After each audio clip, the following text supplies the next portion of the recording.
Esta predicación se llama Relaciones de trabajo que glorifican a Dios. Efesios capítulo 6, versos 5 al 9. Leo en el nombre del Señor.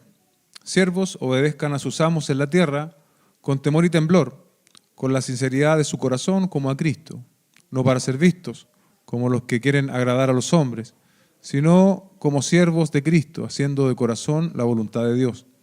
Sirvan de buena voluntad como al Señor y no a los hombres, sabiendo que cualquier cosa buena que cada uno haga, esto recibirá del Señor, sea siervo o sea libre. Y ustedes, amos, hagan lo mismo con sus siervos y dejen las amenazas, sabiendo que el Señor de ellos y de ustedes está en los cielos y que para Él no hay acepción de personas. Oremos. Padre, hemos leído tu palabra, te pedimos esta mañana que tú puedas hablarnos a cada uno de los que estamos presentes en este lugar. Te lo pedimos en el nombre de Jesús. Amén y amén. En el marco de ser controlados por el Espíritu, Efesios 5:18, y una consecuencia directa que era someternos los unos a los otros, Pablo ha abordado, el asunto de las relaciones humanas. ¿Y cuáles fueron estas tres relaciones humanas que Pablo abordó? Primero, la relación del matrimonio, como vimos en su oportunidad. Luego, las relaciones entre los padres y los hijos. Y por último, la relación entre los siervos y sus amos, que es, iglesia, a lo que nos vamos a dirigir esta mañana. El primer punto de la predicación, entre los versos 5 al 8, a los siervos. Verso 5 dice: siervos, obedezcan a sus amos en la tierra con temor y temblor, con la sinceridad de su corazón como a Cristo. Pablo, una vez más, demanda obediencia, como en el caso de los hijos, pero esta vez a los siervos. La palabra siervo allí también puede ser traducida directamente como esclavos, en un escenario distinto, al de la obediencia que se demanda en el cuadro de la familia. Ahora es el escenario del trabajo. ¿Quiénes eran estos siervos o esclavos a los cuales Pablo les estaba hablando? Y aquí tenemos que, para aclarar un poco el asunto, recurrir a algunos aspectos históricos. En los tiempos del Nuevo Testamento, la esclavitud era una institución normalizada para el Imperio Romano, incluida Palestina, y atravesaba la vida económica, doméstica y religiosa. Es decir, habían esclavos prácticamente en todas las áreas del quehacer de la vida. Se dice que habían incluso esclavos, que gozaban de una buena reputación y de buenos trabajos, pero aún así seguían siendo esclavos. Vino el Evangelio en medio de este contexto, empezó a cuestionar las bases, ¿sí?, o los tratos que se daban respecto de los esclavos, pero sin una abolición, El Evangelio en su comienzo no quiso abolir directamente, sino que llamaba a un cambio desde lo profundo. La realidad del Evangelio iba a ser la que iba a transformar, cómo se estaban tratando en esos contextos amos y siervos. No era idéntica a la esclavitud que nosotros vemos hoy día en las películas, que es la que nosotros vemos hoy día, sobre todo respecto de personas de raza negra, es una cuestión racial, ¿sí? Aquí no, aquí los esclavos, muchos nacían, eran comprados, otros eran prisioneros de guerra, pero no era por una cuestión racial específicamente. Y la esclavitud romana era un pilar para la economía. Había esclavos en las casas, en los campos, en las minas, en los talleres, la administración pública y las grandes fincas. Uno de los autores que consulté decía que si el cristianismo hubiese logrado abolir la esclavitud desde el comienzo, prácticamente la sociedad romana hubiese colapsado, porque las áreas del trabajo en las cuales estaban incluidos los esclavos eran prácticamente todas. Esa es como una razón pragmática, Algunos esclavos domésticos gestionaban bienes, cobraban deudas, administraban negocios, mientras otros, en el otro extremo también, sufrían en los trabajos de las minas y también en los trabajos agrícolas. ¿Y qué pasaba en las ciudades? Ahí convivían, hermanos. Convivían los esclavos, los siervos, los libres, y obviamente había mucha desigualdad. Pero, llegado el Evangelio, propició un escenario que nunca nadie había imaginado, donde en pequeñas iglesias locales, que se reunían personas en las casas, se juntaban ahí mismo, sentados como estamos nosotros hoy, o a lo mejor en el suelo, no lo sé, se juntaba un siervo, se juntaba un amo y se juntaba una persona libre, como si fuesen iguales, porque de hecho, desde la perspectiva de Dios, eran iguales. ¿Amén? No era una transformación absoluta del sistema como estaba concebido y funcionando, pero era una transformación, hermanos, desde lo interno. Desde lo interno. Era posible que las relaciones humanas fuesen transformadas, no por la ley romana, sino por el Evangelio actuando en los corazones de las personas. Y eso fue lo que empezó a suceder precisamente en la iglesia primitiva. Leemos, por ejemplo, la carta de Filemón, que es una carta que tiene mucha relación con esto porque la escribe el apóstol Pablo a Filemón, ¿cierto? Enviando a un amigo que había sido esclavo, que él conoció en la cárcel. Y mire lo que escribe Filemón 15:17, los versículos. Porque quizás por esto se apartó de ti por algún tiempo, para que lo volvieras a recibir para siempre. Este esclavo se había escapado. Ya no como esclavo, mira lo que le está pidiendo Pablo a Filemón, ya no como esclavo, sino como más que a un esclavo, como a un hermano amado, especialmente para mí, por cuanto para ti. Pero cuanto más para ti, tanto en la carne como en el Señor. Si me tienes pues por compañero, acéptalo como me aceptarías a mí.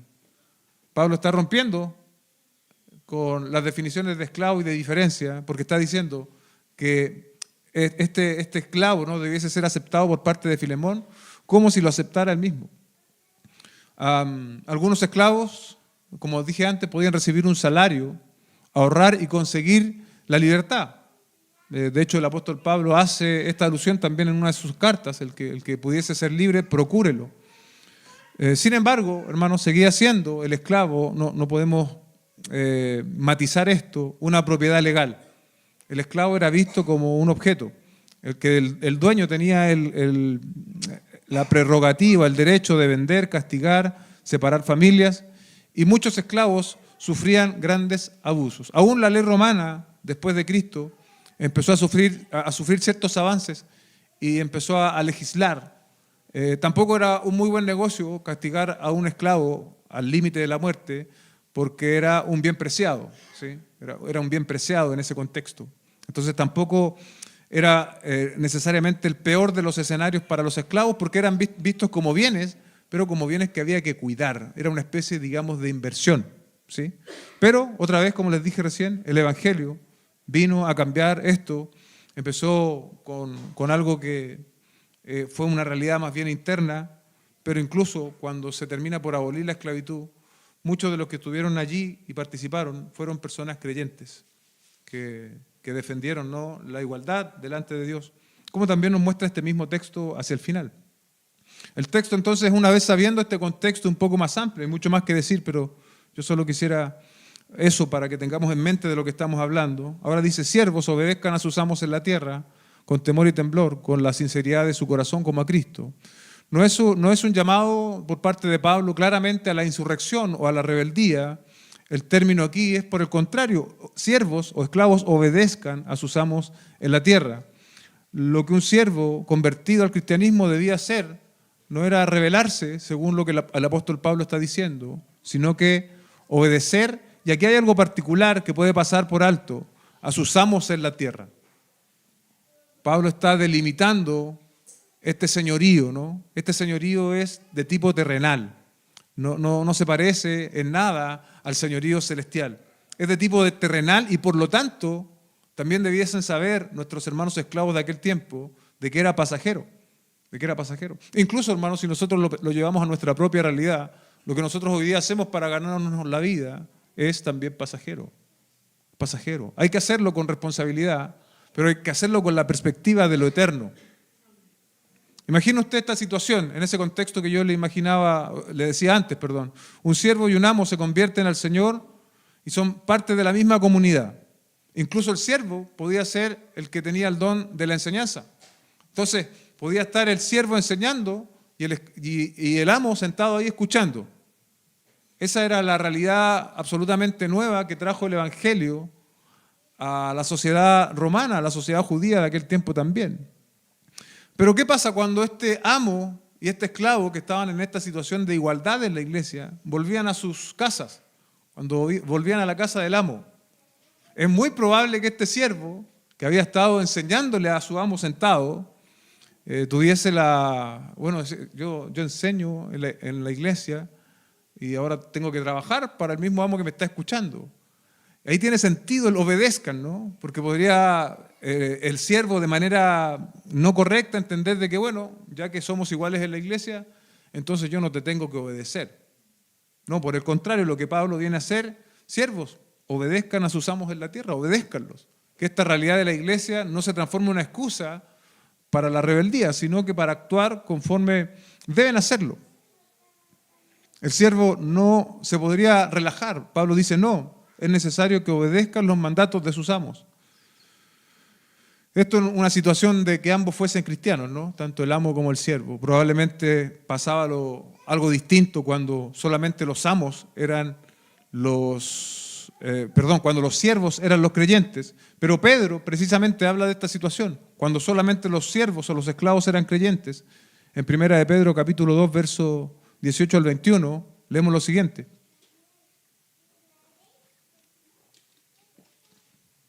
Siervos, estén sujetos a sus amos con todo respeto. Escuche bien, no solo a los que son buenos y afables, sino también a los que son insoportables. Claramente se está refiriendo a amos no creyentes. ¿Por qué? Verso 19, porque esto haya gracia. Si por causa de la conciencia ante Dios alguien sobrelleva penalidades sufriendo injustamente. Pero, ¿qué mérito hay si cuando ustedes pecan son tratados con severidad, lo soportan con paciencia?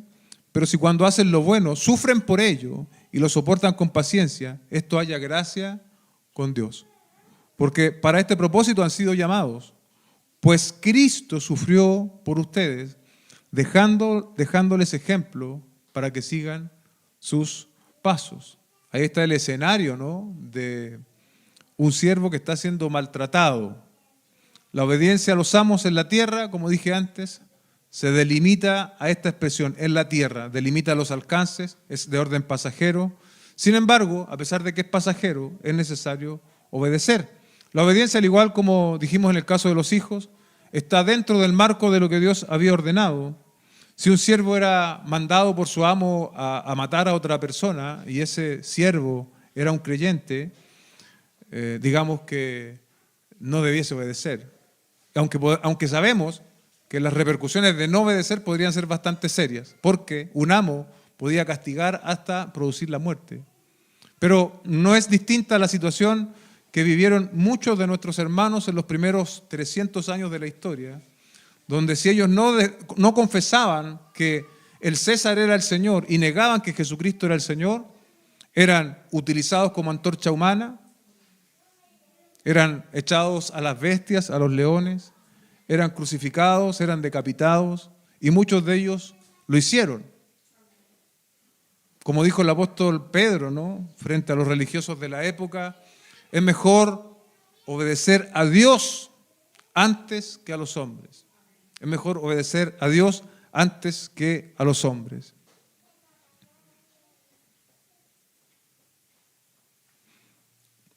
Ninguno de nosotros es siervo o esclavo, ¿cierto? Espero que no, como lo eran estos hermanos en su época. Pero sí tenemos trabajos, y aquí empezamos a aplicar la enseñanza a nuestras vidas, donde en general debemos obedecer o responderle a alguien. Es allí donde esta enseñanza cobra sentido, hermano. Primero, como dice el texto, obedeciendo según hemos sido en nuestro contexto contratados.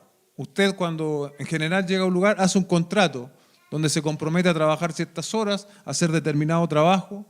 Ese es el marco. Y el marco del cual estaba hablando Pablo es el marco de la relación amo-siervo, amo-esclavo. Hoy día el marco es diferente porque la esclavitud no existe en estos términos, pero sí existen los contratos. Entonces nosotros estamos obligados a obedecer lo que hemos pactado en nuestro trabajo. Y aunque no exista el contrato, porque también existen a veces trabajos que no necesariamente obedecen a un contrato, pero sí hay un acuerdo. Sí hay un acuerdo que se debe respetar y que se debe obedecer. Lo mismo que ocurría en la época del Nuevo Testamento, si los jefes nos piden hacer algo que es en contra de la voluntad del Señor, será mejor perder ese trabajo, ¿cierto? Yo creo que esto lo he contado, pero sirve al caso volver a repetirlo. Cuando yo salí de la universidad me interesaba mucho el área de las vacas, la producción bovina. E hice mi tesis en producción bovina. Entonces me tocaba ir una vez a la semana a un predio en Curacaví a recopilar datos y trabajar con un profesor. Y el ambiente allí, ahí yo conocí que no servía para eso, porque el ambiente era muy hostil en términos de lenguaje. Entonces el capataz hablaba con el veterinario, con todos los trabajadores de allí, en un lenguaje de groserías, que yo no me sentía cómodo. No me sentía cómodo allí, porque yo no hablaba así. Entonces entendí que era difícil que yo pudiese llegar a trabajar en un ambiente así, porque yo no iba a cambiar a esas personas su lenguaje. Entonces ahí me descarté, hice mi tesis y la terminé, me titulé, gracias a Dios, y entendí que esa no era mi área de trabajo en el área veterinaria. También sirve esto, ¿no? Darse cuenta, ¿no? de que a veces nosotros no podemos cambiar las cosas y tenemos que echar un pie atrás. Entonces tenemos que descartar ciertas áreas o, en particular nosotros, ciertos trabajos donde el ambiente es muy hostil y nosotros tenemos que ser fieles a Dios antes que a los hombres. También hoy día, ¿no? Se ha avanzado mucho más respecto de lo que yo les decía de las condiciones laborales que se exhiben acá, en la relación amo-siervo. Usted puede hablar con su empleador o con quien lo ha contratado y explicarle que hay ciertas situaciones o cosas que van en contra de lo que nosotros creemos como creyentes. Y bueno, si se pierde ese trabajo, será mejor, como dice el apóstol Pedro, no estar bien con Dios antes que con los hombres. Esta obediencia tiene características particulares, ¿no? Dice que debe ser con temor y temblor. El apóstol Pablo utiliza este término en otros versículos, solamente quiero leer uno. Primero a los Corintios capítulo 2, verso 3. Él le dice a los corintios: estuve entre ustedes con debilidad y temor y mucho temblor. La expresión es una metáfora para decir con mucho respeto. Es decir, los siervos, al igual que nosotros hoy, a nuestros jefes, debemos tener respeto hacia nuestros empleadores, con sinceridad de corazón como a Cristo. Mira aquí cómo vamos navegando, vamos profundizando para ver el aspecto espiritual del trabajo. No solo la cuestión de ganarse el dinero para pagar las cuentas, para sostener a la familia. El trabajo tiene para nosotros también un elemento muy importante y debe ser el elemento más importante, que es el elemento espiritual. Y aquí Pablo lo empieza a agregar de manera paulatina, progresiva. Dice: trabajen con temor y temblor, con respeto, y ahora añade: con sinceridad de corazón como a Cristo. Los siervos en aquella época debiesen servir, obedecer con sinceridad de corazón como a Cristo. Esto quiere decir hacerlo con resolución, con decisión y no de manera fingida. Si las condiciones de esclavitud en la cual Pablo está llamando a la obediencia eran como las exhibimos antes, bastante desfavorables, ¿cuánto más a nosotros, hermanos, se nos llama hoy a ser obedientes en nuestros trabajos, en las condiciones que hoy estamos, que suelen ser, en general, muchísimo mejores? La pregunta aquí, en este punto, es: ¿cómo deseamos obedecer al Señor? Si usted es cristiano, usted desea hacerlo con un corazón sincero. Así también debemos vivir nuestra experiencia en nuestros trabajos, con corazones sinceros. Es un gran desafío, lo sabemos, pero es la manera de mostrar nuestra vida espiritual. ¿Cuánto somos controlados por el Espíritu de Dios? Hemos visto, ¿no?, en semanas anteriores cómo se trata el esposo con la esposa y viceversa. Hemos visto cómo se tratan los hijos y los padres y también al contrario. Y ahora estamos viendo cómo nosotros debemos obedecer a nuestros jefes si de verdad hemos experimentado una conversión, si de verdad el Evangelio nos está afectando. Porque el Evangelio, hermanos, debe hacerse patente en nuestro quehacer diario, en toda nuestra vida. Desde la familia hasta el trabajo, podríamos decir hoy día. Pablo no termina aquí, sino que añade más detalles. Dice el verso 6, no para ser vistos como los que quieren agradar a los hombres, sino como siervos de Cristo, otra vez, haciendo de corazón la voluntad de Dios. Los siervos de la época trabajaban probablemente bajo esta motivación. pero en un sentido contrario.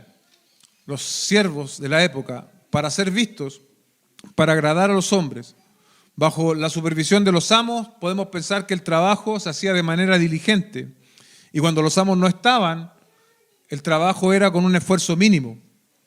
Esta era, podríamos decir, la moral estadística, la moral estadística del trabajo que tenían los siervos.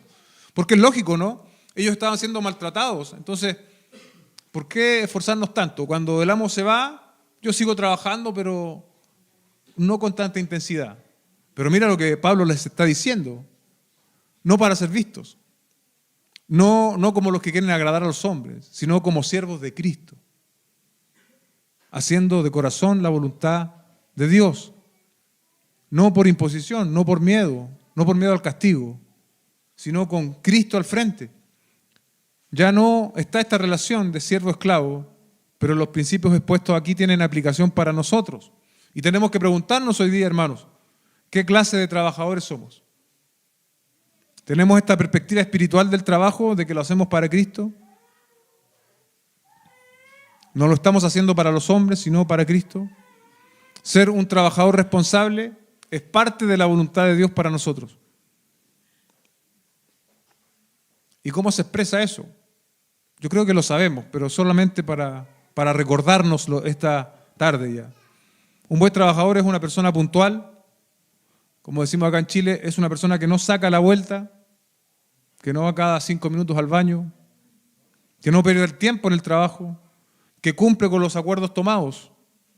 Podríamos incluso seguir una larga lista, pero usted entiende lo que es ser un buen trabajador. El verso 7 condensa todo lo anterior. Dice, sirvan de buena voluntad como al Señor y no a los hombres. Es notorio cuando alguien hace las cosas de mala voluntad. ¿Se ha dado cuenta? Cuando usted manda a un hijo o cuando usted lo manda y usted lo hace de mala voluntad. Se nota en la cara, se nota en la actitud general. Cuando usted manda a un hijo que no quiere hacer algo, el hijo arrastra los pies así, va lento. Se nota la mala voluntad.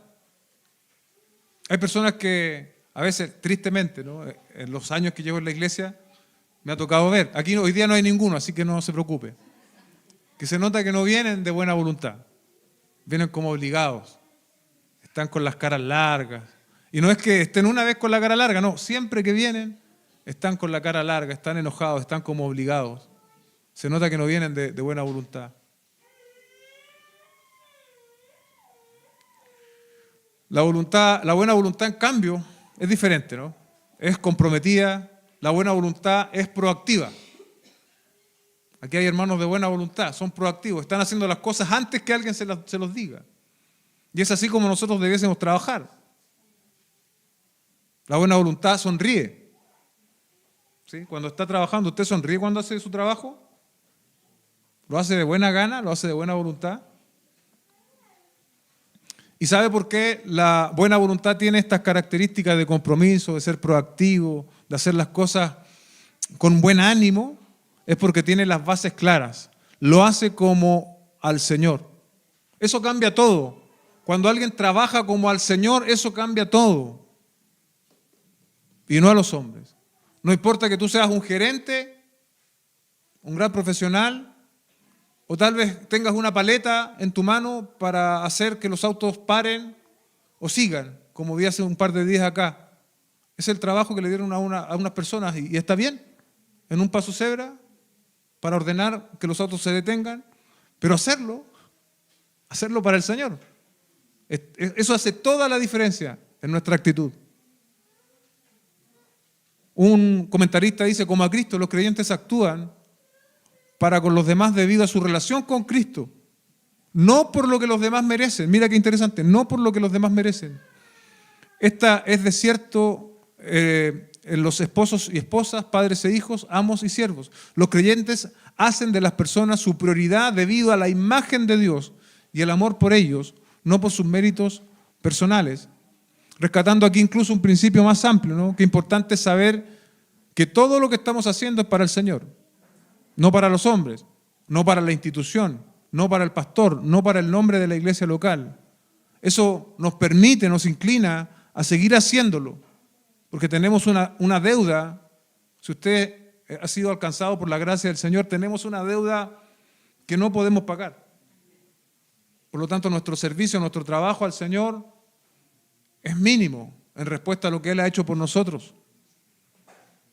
Nos sentimos, no sé si a usted le pasa, pero nos sentimos obligados a servir. Llega un punto en que tú no te lo cuestionas. Tú no dices, hoy día voy a ir a la iglesia o no. No, porque has asumido las cosas como son, con la perspectiva correcta. Y es que tenemos una deuda que no podemos pagar con el Señor. Y Él nos ha dado no solo la responsabilidad, sino el privilegio de servirles, hermano. Imagínalo. Si tuviésemos esta perspectiva espiritual y bíblica, o tal vez hoy día tenemos que crecer en ella, madurar en ella, pero si la tuviésemos más permanente en nuestras vidas laborales y cotidianas, seríamos mejores trabajadores porque lo estamos haciendo como para el Señor y no para un buen o mal jefe, no para un buen o mal jefe que podríamos nosotros tener o tú podrías tener en la actualidad. Aquí quiero hacer un entre paréntesis, ¿no? Que es importante dada lo heterogéneo que es hoy día el trabajo. Y alguno puede estar pensando, pero yo soy independiente. Entonces yo no entro a lo que el pastor está enseñando. Bueno, haremos nuestro trabajo de la mejor manera posible. De hecho, el cliente es el que te compra tu servicio, el que te compra lo que tú vendes. Podríamos decir que es tu jefe. Si usted atiende público, si usted vende algo, lo hará como para el Señor. Sus precios serán precios justos. Dice el Antiguo Testamento, balanzas calibradas. Proverbios 11:1. La balanza falsa es abominación al Señor, pero el peso cabal es su deleite. Eso habla de que tenemos que hacer con justicia todo lo que nosotros hacemos en nuestro trabajo. Y de manera práctica, iglesia, imaginemos las repercusiones de este testimonio al mundo. Cuando nosotros somos trabajadores de este tipo, cuando alguien pregunta, pero tú ¿por qué trabajas así si el jefe ya salió de la oficina? No tienes necesidad como de apurarte tanto, de seguir trabajando con... No, porque yo lo estoy haciendo para el Señor. Y eso va a abrir una oportunidad para que tú puedas hablar de Cristo y del Evangelio a esa persona. Nuestra retribución viene del Señor, hermanos, al hacer las cosas como debemos hacerlas. Verso 8, sabiendo que cualquier cosa buena que uno haga, esto recibirá del Señor. Sea siervo, sea libre. Hacia el final del verso 8, Pablo amplía el rango de alcance de sus palabras, ¿no? Como que lo abre, dice, sea siervo, sea libre. Es decir, esto tiene utilidad para aquel entonces, aquel que era siervo, o sea libre. ¿Qué cosa? Sabiendo que cualquier cosa buena que uno haga, ¿qué es lo bueno? Lo que hemos dicho antes. Hacer las cosas como para el Señor, trabajar como para el Señor. Y lo que sigue el texto dice, esto recibirá del Señor. Esto recibirá del Señor. Estas palabras son principios, ¿no?, que alcanzan hoy también nuestras vidas. Si el esclavo es libre, hace cosas buenas, en un sentido particular, trabajar como debe hacerlo, Dios le va a bendecir. Esto debió ser un aliento también para los siervos de aquella época que leyeron o escucharon esta carta, ¿no? Saber que va a recibir cosas buenas de parte del Señor. El texto dice, cualquiera cosa buena que haga, esto recibirá del Señor. ¿Qué va a recibir del Señor? Cosas buenas. No siempre tenemos el mejor trato en nuestros trabajos. Quizás tú ahora mismo estás en una situación como esa. Podemos ser tratados con palabras que no estamos acostumbrados, con groserías, por ejemplo. El hecho de hacer las cosas para el Señor debe animarnos, porque, ¿sabe, iglesia? Nuestra retribución final no viene de los hombres. Nuestra retribución final, nuestro pago final, viene de Dios mismo. Y Dios sabe darle cosas buenas a sus hijos. Él nos trata con amor, escúchame bien, Dios te trata con amor. Desde la redención en Cristo, te comenzó a tratar con amor, y aún antes, hasta la respiración que hoy día tú puedes mantener, es una muestra del amor del Señor hacia ti. El asunto de la época y el asunto actual, amados hermanos, no es solo trabajar para tener techo y comida, es trabajar como para el Señor. Y descansar.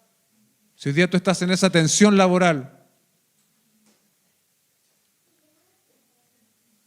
que de Dios proviene lo bueno. De Dios proviene lo bueno.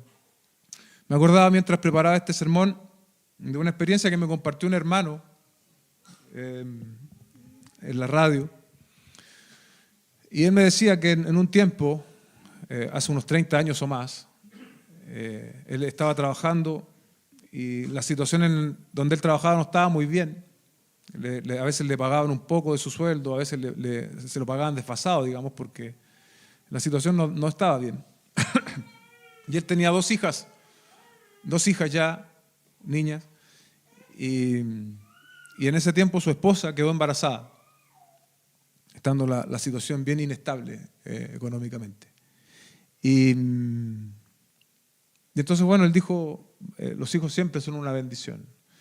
Pero el asunto es que venían gemelos. Venían gemelos. Y él me contaba, me decía, pastor, y yo se lo cuento esto, y Dios suplió siempre. Él trabajaba, de hecho, en la radio en aquel entonces. Y me decía, de pronto sonaba la puerta y venían hermanos con cajas de mercadería a dejarme. Dios suplió siempre.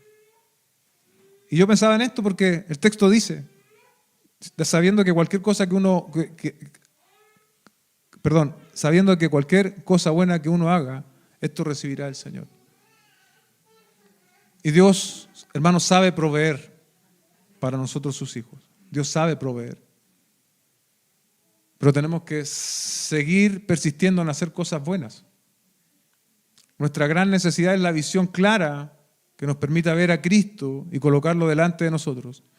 Es posible que para el alma, es posible que para el ama de casa cocinar una comida como si Jesucristo fuera a comerla o limpiar a fondo la casa como si Jesucristo fuera a ser el huésped de honor. Es posible para los maestros educar a los niños, a los doctores tratar a sus pacientes y a las enfermeras cuidarlos, a los agentes ayudar a sus clientes, a los vendedores servir a los compradores, a los contadores llevar los libros y a las secretarias escribir cartas, como si cada caso estuviera sirviendo a Cristo, dice John Stott. Si usted barre, hágalo para el Señor. Si usted tiene una profesión, hágalo para el Señor. El segundo punto, concentrado solamente en un verso, ¿no? A los amos, dice verso 9. Y ustedes, amos, hagan lo mismo con sus siervos. Dejen las amenazas sabiendo que el Señor de ellos y de ustedes está en los cielos y que para Él no hay acepción de personas. Colosenses 4:4, el texto, digamos, paralelo dice, amos, traten con justicia y equidad a sus siervos, sabiendo que ustedes también tienen un Señor en los cielos. Pablo se dirige acá, obviamente, a amos cristianos, ¿no? ¿Qué es lo mismo que deben hacer? Porque al comienzo del texto dice, y ustedes, amos, hagan lo mismo con sus siervos. ¿Qué es lo mismo que debiesen hacer los amos? Por alcance, cosas buenas. Esas cosas buenas del verso 18. Siervos libres y amos deben hacer cosas buenas en favor de otros, en el lugar y condición que Dios les puso. En el caso de los amos, ¿qué? Dejen las amenazas. Podemos concluir, iglesia, que el método que utilizaban los amos para conseguir que los siervos o los esclavos trabajasen era precisamente las amenazas. No había amabilidad necesariamente, sino amenazas. Recordemos que tenían la potestad de castigar incluso hasta la muerte a sus esclavos. Estas amenazas comunes en los amos no cristianos no eran aceptables en los amos creyentes. Pablo dice que las dejen. Un comentarista dice, el castigo era aceptado en el Imperio Romano como la única manera de controlar a los esclavos. Y el cristianismo no niega que en algunas ocasiones o circunstancias el castigo sea legítimo y hasta necesario. Pero las amenazas son un arma que el poderoso esgrime ante el que está carente de poder. Y una relación basada en amenazas no es una relación humana. Así que Pablo la prohibía, dice John Stott. Quienes tienen empleados o personas que están a su cargo deben poner atención a estas palabras. Primero, seguir este principio de hacer las cosas buenas o de hacer cosas buenas como para el Señor. Y luego, no usar métodos pecaminosos que pueden ser incluso válidos en el mercado, ¿no? Sino que utilizar los métodos que Dios nos indica en su palabra.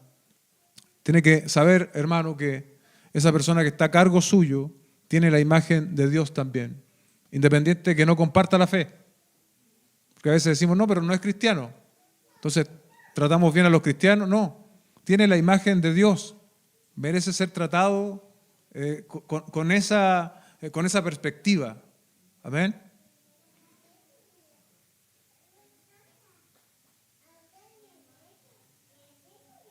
¿Cuáles son las amenazas que hoy se usan en los ambientes laborales? Hay tipos de comportamiento amenazantes que se llaman moving, aislamiento y hostigamiento, exclusión de reuniones, ignorar al trabajador, asignación de tareas inútiles, violencia psicológica y verbal, gritos, gestos agresivos, críticas constantes, burlas o descalificaciones reiteradas, abuso de poder, exceso de control, órdenes contradictorias o sobrecarga de trabajo, violencia externa, amenazas físicas o verbales por parte de los clientes, proveedores o terceros. Eso es una muestra, ¿no?, de cómo hoy día se lleva mal una jefatura. Y a lo mejor usted o tú lo has pasado en alguna oportunidad. En nuestro país se intenta avanzar en este sentido. Y de agosto del 2024, si no me falla la memoria, está operando la ley Carín, que precisamente regula todo esto. Es útil, ¿no? Es útil. Pero note usted que esa ley va desde fuera. Y es útil porque norma, porque ayuda. La gente o las personas no van a querer actuar de esta manera por temor al castigo, ¿no? Pero la realidad del Evangelio opera desde el corazón, desde lo interno. Por lo tanto, hace que la realidad del Evangelio sea superior, porque transforma, ¿no?, la vida, ya sean estos amos o siervos, pero lo hace de manera permanente, lo hace por medio del Espíritu, lo hace por medio de la palabra. Mira los argumentos que grime Pablo al respecto. Dice, sabiendo que el Señor de ellos y de ustedes está en los cielos. El Señor de los siervos, el Señor de los amos está en los cielos y que para Él no hay acepción de personas. Pablo pone sobre la mesa para los creyentes algo más importante que una ley humana, como la que nosotros hoy día tenemos, con toda la utilidad que ésta tiene. Y es que todos, amos y siervos, jefes y empleados, tienen un solo Señor. Ese sí está en el plano de lo superior. A veces también el hecho de haber alcanzado cierto grado, ¿no?, cierto puesto laboral, hace que los hombres se puedan sentir con un espíritu de superioridad, bien digo. Y aquí Pablo responde a ese espíritu de superioridad diciendo, tanto ellos como ustedes, sabiendo que el Señor de ellos y de ustedes está en los cielos. ¿Se da cuenta? Está en los cielos. Hay uno que es superior. Al final del día hay solo uno que es superior. Y ese es Dios. Desde la óptica perfecta, absoluta e indiscutible, el Señor dice, no hay distinción, no hay acepción de personas. Si desde la óptica perfecta, ¿no?, indiscutible y absoluta de Dios, no hay acepción de personas en este sentido, ¿quiénes somos nosotros para hacerlas? ¿Quiénes somos nosotros para hacerlas? Y aquí de nuevo quizás algunos estén pensando, me salvé porque yo nunca he sido jefe y a lo mejor nunca lo voy a hacer.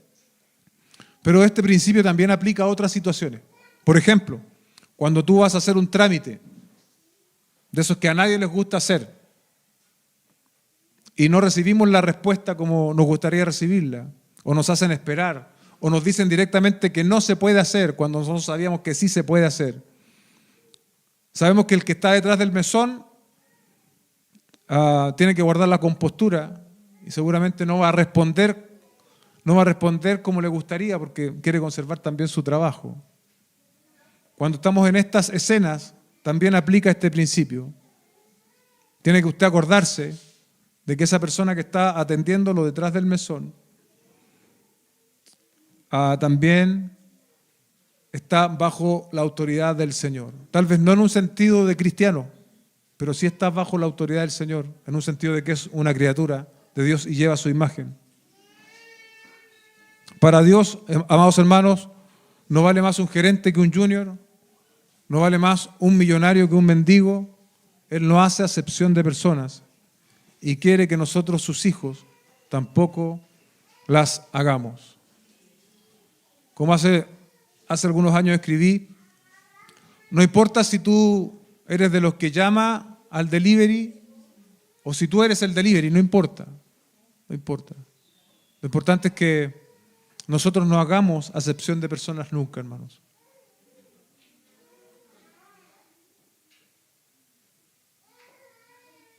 A manera de conclusión,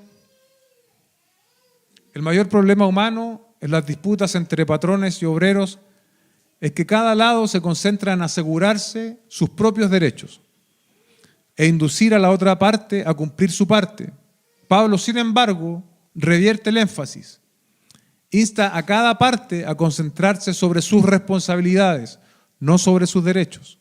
Ciertamente, si en las disputas de la industria moderna la preocupación fuera que cada parte cumpliera sus propios deberes y asegurara los derechos de la otra, las relaciones laborales se suavizarían inmediatamente, dice John Stott.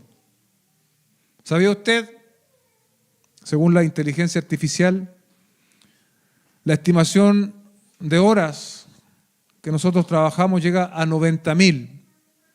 Esto surge de multiplicar entre 40 o 45 horas semanales por las 48 semanas al año durante 50 o 40, 50 años.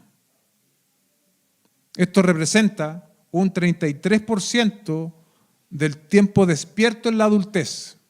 O sea, el tiempo que estamos despiertos, un 33% de ese tiempo lo pasamos trabajando. ¿Será importante para Dios lo que hacemos en este 33% de nuestro tiempo? ¿Será importante? Debemos buscar, hermanos, relacionarnos con las personas como lo que somos llamados a hacer, personas llenas, personas controladas por el Espíritu. En una obediencia cristiana, digamos, sirviendo como al Señor, seamos empleados, jefes, independientes, este 33% del tiempo que estamos despiertos, debemos dar cuenta, debemos demostrar que sí somos hijos de Dios. Amén. Oremos. Padre, en el nombre de Jesús te doy gracias por permitirnos terminar aquí, Señor, este punto que fueron 3 aspectos muy prácticos de la vida. El aspecto matrimonial, el aspecto de la paternidad y de los hijos y por último el aspecto del trabajo, Señor, que tu palabra nos enseña. Ayúdanos a manifestar esta enseñanza en nuestras vidas, Señor. Ayúdanos a hacernos las preguntas necesarias en qué nosotros hoy día no estamos cumpliendo, en qué aspectos, Señor, hoy día yo no estoy reflejando tu verdad bíblica, de manera que podamos someternos, Señor, a tu palabra, por el poder de tu Espíritu que actúa en nosotros. Damos gracias en el nombre de Jesús nuestro Señor. Amén y amén.